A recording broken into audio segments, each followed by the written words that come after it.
Olá, meu nome é João Carvalho, esse é o canal João Carvalho, Mentoria e Questões para Passar. Então, nesse vídeo, venho trazer para vocês apostas para o concurso da Câmara de Pouso Alegre. Concurso esse que vai ocorrer no início de outubro, né? Mais especificamente no primeiro dia de outubro. Então, vamos às apostas para esse concurso da Câmara.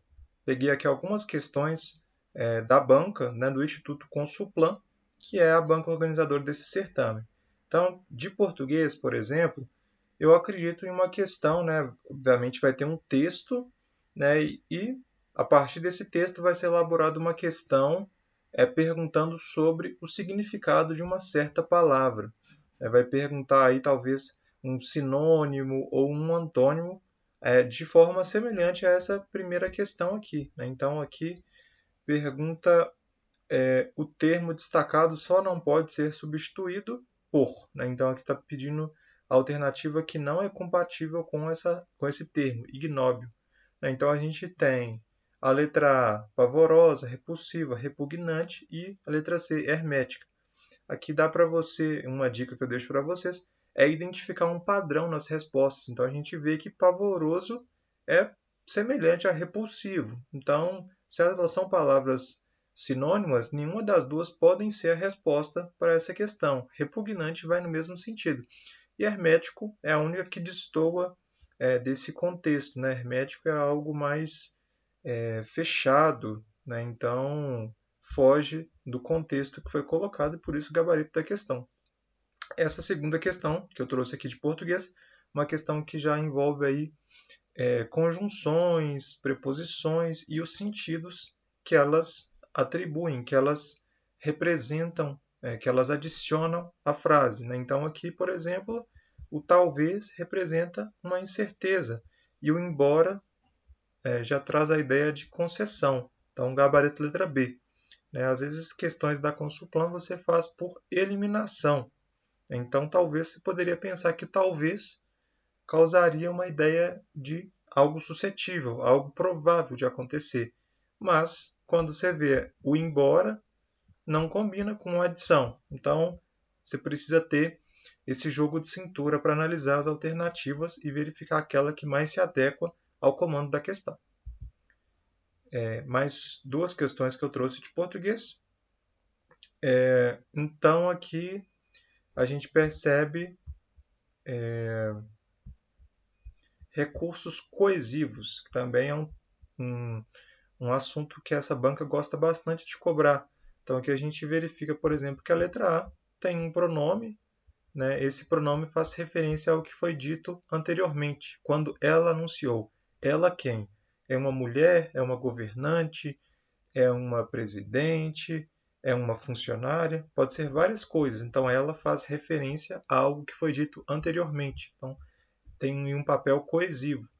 Quando aqui tem até uma relação temporal mesmo, está relacionada a essa função adverbial. Não tem esse papel coesivo de retomar um termo anteriormente dito. Aqui, aquele também faz referência a algo anterior, e o que nesse papel aqui é um pronome relativo, que faz referência a jornais. Então também tem esse papel coesivo. A questão pede a alternativa exceto, que também é uma marca da Consulplan, perguntar, né, e utilizar bastante dessa expressão exceto para às vezes confundir o candidato. Então, algo que você precisa se atentar no momento da prova. Essa outra questão já trata aí da linguagem conotativa, também um tema quente para a banca, né? Quando a gente fala nesse sentido conotativo, é algo que foge ao sentido literal, é algo que extrapola ao que a gente vê, né, diante dos nossos olhos. Então, conotativo não é algo literal, é algo que extrapola o literal. Então, aqui a gente verifica, por exemplo, na letra B, que a sala estava um brinco. Quando a gente fala estava um brinco, não necessariamente a gente pensa num brinco, esse brinco que é colocado na orelha, por exemplo. É um sentido mesmo conotativo. Então, aqui o gabarito da questão. As outras alternativas, por sua vez, já trazem aí uma linguagem denotativa, aquela linguagem que remete ao dicionário. Então, denotativo, dicionário. que a gente já passa para a administração pública. Inclusive, tem um material que eu confeccionei para a Câmara de Pouso Alegre, vou deixar na descrição desse vídeo, né, que aí trata os assuntos especificamente da lei orgânica de Pouso Alegre, também do regimento. Né? Então, temas bastante prováveis de caírem na prova, né? Algo bem específico, então, bem provável que caia na prova, bem direcionado para a Câmara de Pouso Alegre. Mas aqui eu foquei em assuntos outros que não essas legislações. Né? Quem tiver interesse, tem o material na descrição desse vídeo. Trouxe aqui uma questão de remédios constitucionais que fala especificamente sobre o mandato de segurança. É possível afirmar que ele se destina ao cidadão para proteger direito líquido e certo. Então a gente sabe que mandato de segurança relaciona-se diretamente com a proteção do direito líquido e certo. Quando a gente pensa nessa questão de assegurar o conhecimento de informações relativas à pessoa do impetrante, a gente tem o habeas data. Quando a gente pensa nessa questão de sofrer ou sentir ameaçado de sofrer violência ou coação, a gente tem o habeas corpus. E, por fim, falta de norma regulamentadora, mandato de injunção. Então, aqui o gabarito mesmo, a letra A. Essa outra questão, uma questão que utiliza aí como pano de fundo a nova lei de licitações, Lei 14.133, e trata aqui desse tema de licitação dispensável. Então a gente precisa entender essa diferença de inexigibilidade, licitação dispensável, dispensada e entender aqui os casos especificamente. Aqui traz um caso de uma doença rara definida pelo Ministério da Saúde, a gente sabe que é um caso dispensável, conforme consta nessa legislação. Dando seguimento aqui, questões de matemática. Trouxe para vocês essa questão especificamente aqui, essa questão aqui de regra de 3 composta. Então é importante que você estude esse tema, um tema que a banca também gosta de cobrar, e entenda as relações entre cada uma das variáveis. É uma relação proporcional, é uma relação inversamente proporcional. Nem vou fazer a questão especificamente, mas interessante mais do que chegar ao resultado, entender o processo para chegar no resultado. Vocês montam uma regra de 3 composta, vocês vão chegar na letra C.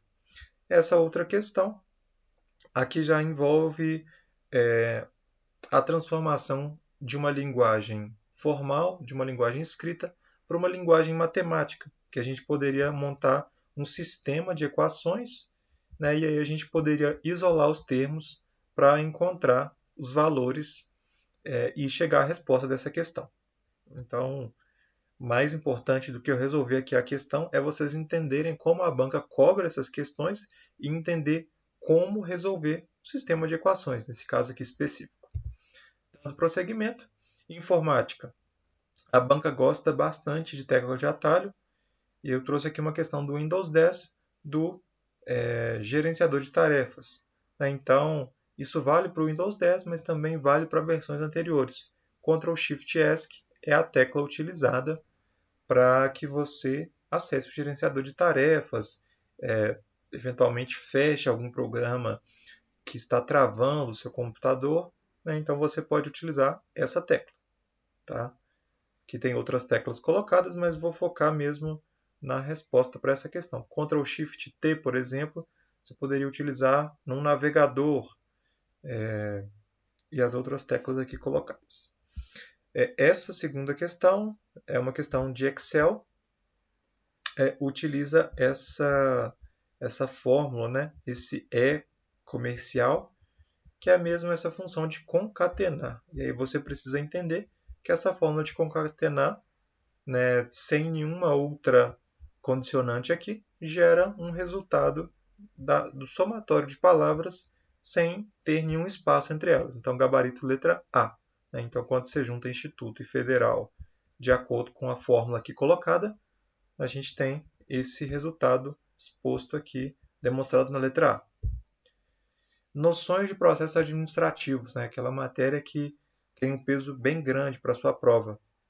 Então, trouxe questões aqui específicas.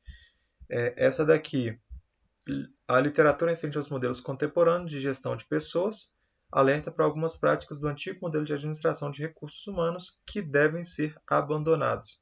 Uma questão que você pode fazer até por uma certa lógica, né? Você pode pensar numa modernização dessa visão de gestão de pessoas ao longo do tempo, né? E uma modernização não combina com uma rigidez organizacional. Você já conseguiu resolver a questão. As outras alternativas já trazem melhorias, né? Então, ainda que talvez você não saiba do assunto a fundo, você pode utilizar da eliminação para conseguir chegar à resposta. Aqui, gestão pública e estratégia, no que tange à eficiência, eficácia e excelência nos serviços públicos. Um tema também que a banca gosta, pede a alternativa correta. Então, aqui você pode fazer por eliminação. A atuação do Estado na prestação de serviços públicos demanda atender ao princípio da eficiência, sendo a eficácia mais atinente à atuação das organizações de mercado. É o contrário, né?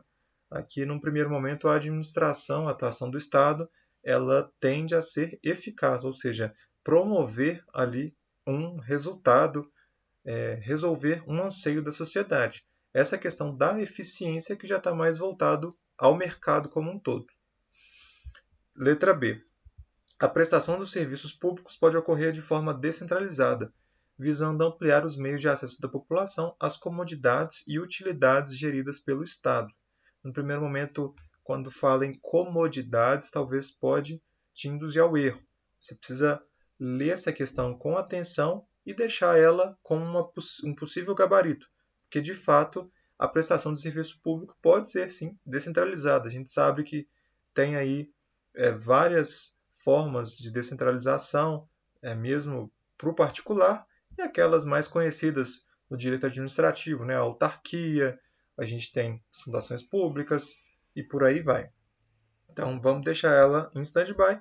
Letra C. A prestação de serviço público por meio de parcerias entre sociedade e poder público permite a descentralização de atividades importantes, como a segurança pública.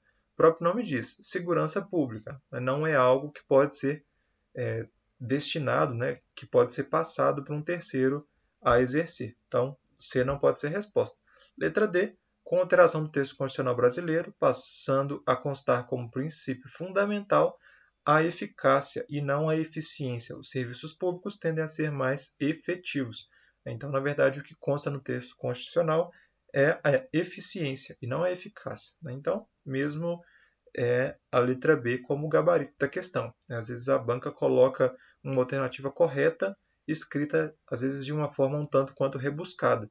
Você precisa ter atenção para não eliminar a questão simplesmente por uma forma diferente de escrita. Outras questões aqui que eu trouxe. Essa questão aqui trata sobre funções administrativas. Essa questão aqui, considerando as funções administrativas, podemos afirmar que o controle envolve as seguintes etapas, né? Então, a gente tem como funções aí planejar, organizar, direcionar e controlar.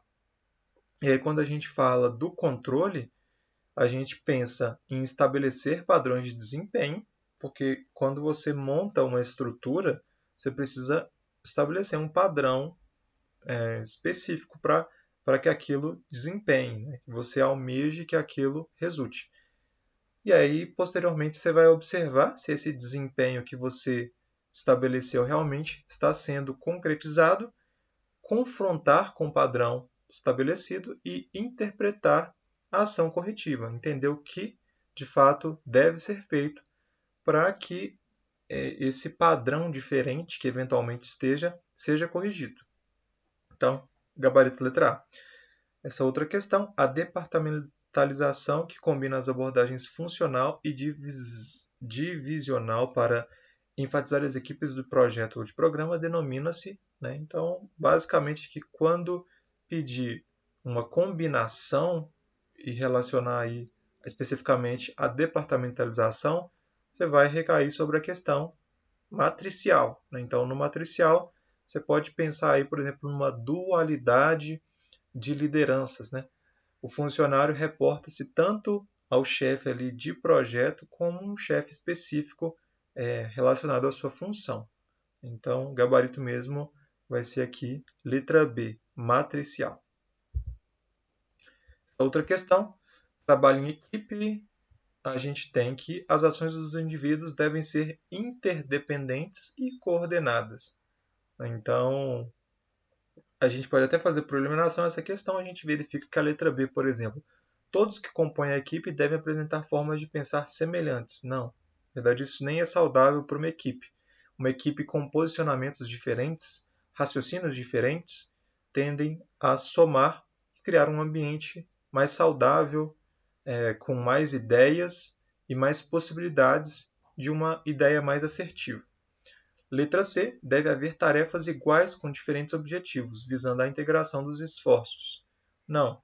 Tarefas iguais com diferentes objetivos? Isso ficou bem estranho, não faz tanto sentido. Letra D. Seus membros não possuem papéis específicos. Falso, né? Os membros de uma equipe possuem sim papéis específicos.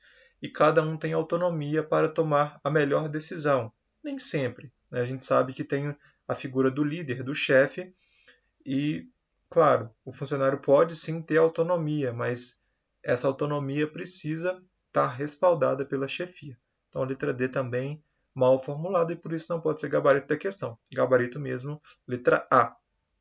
Essa outra questão fala sobre a comunicação e aí pergunta sobre o propósito dessa comunicação. E aqui a gente verifica, mais uma vez, por eliminação, que a única que traz algo negativo é a letra C, proporcionar insatisfação na execução das atividades. Aqui eu trouxe uma questão de redação de correspondências oficiais, está pedindo a alternativa incorreta. Então, bom para a gente rememorar, trazer alguns termos aqui. Em comunicações oficiais está abolido o uso do tratamento digníssimo, é algo ultrapassado, então, de fato, a recomendação é que não se use o tratamento digníssimo. Letra B. Doutor não é forma de tratamento, e sim título acadêmico. Evite usá-lo indiscriminadamente. Né? Então, doutor basicamente é para quem tem doutorado, né? E não como uma forma de tratamento, uma forma de respeito a um terceiro. Então, letra B também correta. Letra C. Para as autoridades que recebem o tratamento de Vossa Senhoria e para particulares é suficiente o uso do nome de tratamento Senhor. De fato, alternativa correta. E a letra D, gabarito da questão. O vocativo, expressão de chamamento, a ser empregado em comunicações dirigidas aos chefes do Poder Executivo, é senhor, seguido do respectivo cargo. Na verdade, excelentíssimo senhor, né? Teria que ter uma complementação para que de fato essa alternativa estivesse correta. Então, gabarito da questão. Essa outra questão, por sua vez, fala aí sobre a frequência de uso dos documentos pelos órgãos e entidades produtoras. Os arquivos podem ser definidos como, né? Uma questão aqui de arquivologia. Então, quando a gente pensa na frequência dos documentos, a gente pensa nos arquivos corrente, intermediário e permanente. Corrente é aquele que é utilizado constantemente, diariamente. Intermediário, como o próprio nome diz, está entre o corrente e aquele arquivo que fica guardado de forma permanente. A gente tem, por exemplo, aqui relacionado à natureza, aquele arquivo reservado, secreto e ultra-secreto. Aqui na letra B fala sobre o digital, microfilmado e digitalizado, estrutural, funcional e por assunto, letra A. Gabarito mesmo, letra D. Mais uma questão aqui, a última dessa bateria que eu trouxe, fala sobre a armazenagem. É o processo que envolve a administração dos espaços necessários, que podem ser internamente na fábrica como em locais externos. Dentro desse contexto são consideradas algumas atividades de armazenagem, exceto, então a gente tem, quando a gente pensa em armazenagem, por exemplo, a questão da devolução. Então você armazena um produto, mas eventualmente você pode precisar devolvê-lo. Quando você pensa em armazenagem, você também está pensando em estocagem. E ainda você pensa no recebimento, que é aquele controle quantitativo e qualitativo. você, por exemplo, não pensa em alienação e venda. Já está relacionado a uma outra área, a área de vendas propriamente. Então, gabarito aqui mesmo, a letra C. Essa bateria termina por aqui. Se você gostou desse vídeo, não se esqueça de se inscrever, curtir, compartilhar e também deixar seus comentários. Muito obrigado e até uma próxima!